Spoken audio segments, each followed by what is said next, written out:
সমস্ত নারীরা বিপদে পড়ে বিভিন্ন ফাঁদে পড়ে একটা খারাপ পেশায় গিয়েছেন, আমরা তাদেরকে সেই পেশা থেকে ফিরিয়ে আনতে চাই, পুনর্বাসন করতে চাই।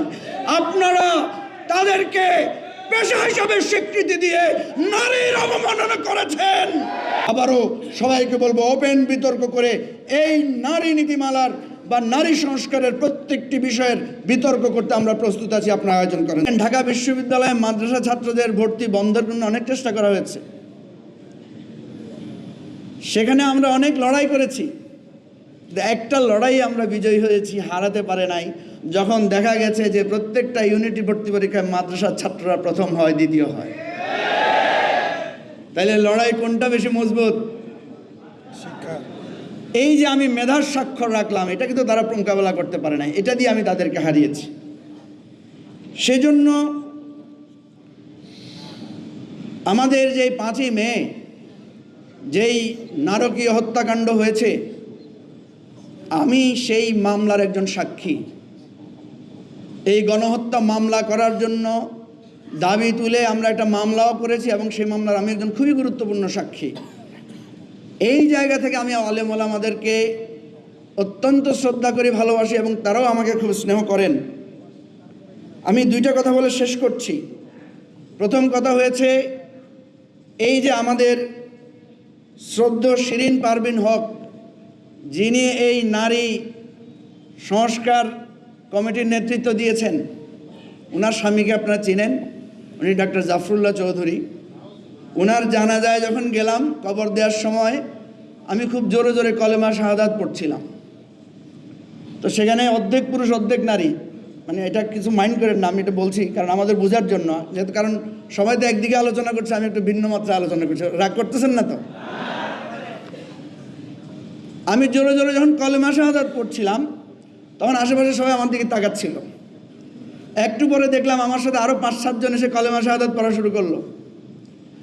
কিছুক্ষণ পরে দেখলাম মহিলারা সবাই মাথায় কাপড় দিয়ে দিল, এবং আরও অনেককে দেখলাম একই সাথে সাথে কলেমা শাহাদাত পড়ছে, এবং যারা কলেমা শাহাদাত পড়ছে তাদের মুখের দিকে আমি অনেককে তাকিয়ে দেখলাম তারা শুদ্ধভাবে কলেমা শাহাদাত পড়তে পারছেন না। আমার খুব অন্তরে কষ্ট লাগলো যে এটা আমাদের সমাজ সংস্কৃতি। প্রতিনিয়ত আমরা মানুষকে দাফন করি, কবরস্থ করি, সেখানে কিন্তু আমরা মোনাজাতও করেছি এবং নারী পুরুষ একসাথে মোনাজাত করেছে, এটা সেখানে সেটা ভিন্ন পরিবেশ, সেটা অন্য জিনিস।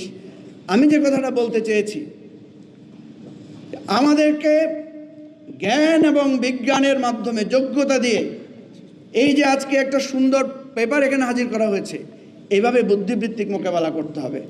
আমি আজকে এই মঞ্চে দাঁড়িয়ে চ্যালেঞ্জ দিচ্ছি, যারা এই সংস্কার কমিশনের রিপোর্ট তৈরি করেছেন, আপনাদের সাথে ওপেন বিতর্ক হবে।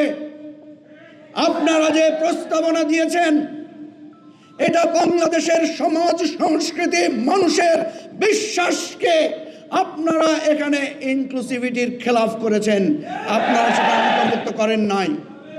সুতরাং আপনাদের এই নীতিমালা, ওইটাকে সংস্কার করতে হবে, ওইটাকে পরিবর্তন করতে হবে, ওইটাকে আবার রিভিউ করতে হবে। বিতর্কের আহ্বান নেন, বিতর্ক করেন। খুব লাস্ট একটা কথা বলে শেষ করছি, ভিক্ষাবৃত্তি কোনো পেশা হতে পারে না। কারণ একজন মানুষ অত্যন্ত অসহায় হয়ে বিপদে পড়ে ভিক্ষাবৃত্তি করে। ভিক্ষুকদেরকে আমরা কি করি? পুনর্বাসন করি। ভিক্ষাবৃত্তিকে পেশা হিসাবে স্বীকৃতি দেই না। বাংলাদেশে যে সমস্ত নারীরা বিপদে পড়ে বিভিন্ন ফাঁদে পড়ে একটা খারাপ পেশায় গিয়েছেন, আমরা তাদেরকে সেই পেশা থেকে ফিরিয়ে আনতে চাই, পুনর্বাসন করতে চাই। আপনারা তাদেরকে পেশা হিসাবে স্বীকৃতি দিয়ে নারীর অবমাননা করেছেন, নারীদের সম্মান নষ্ট করেছেন। আপনাদের বিবেকের কাছে একদিন এই প্রস্তাবের জন্য আপনাদেরকে বিবেকের কাঠগড়ায়, বিচারের কাঠগড়ায় দাঁড়াতে হবে। এই হলো আমাদের আপনাদের প্রতি আহ্বান। আবারও সবাইকে বলবো, ওপেন বিতর্ক করে এই নারী নীতিমালার বা নারী সংস্কারের প্রত্যেকটি বিষয়ের বিতর্ক করতে আমরা প্রস্তুত আছি। আপনারা আয়োজন করেন।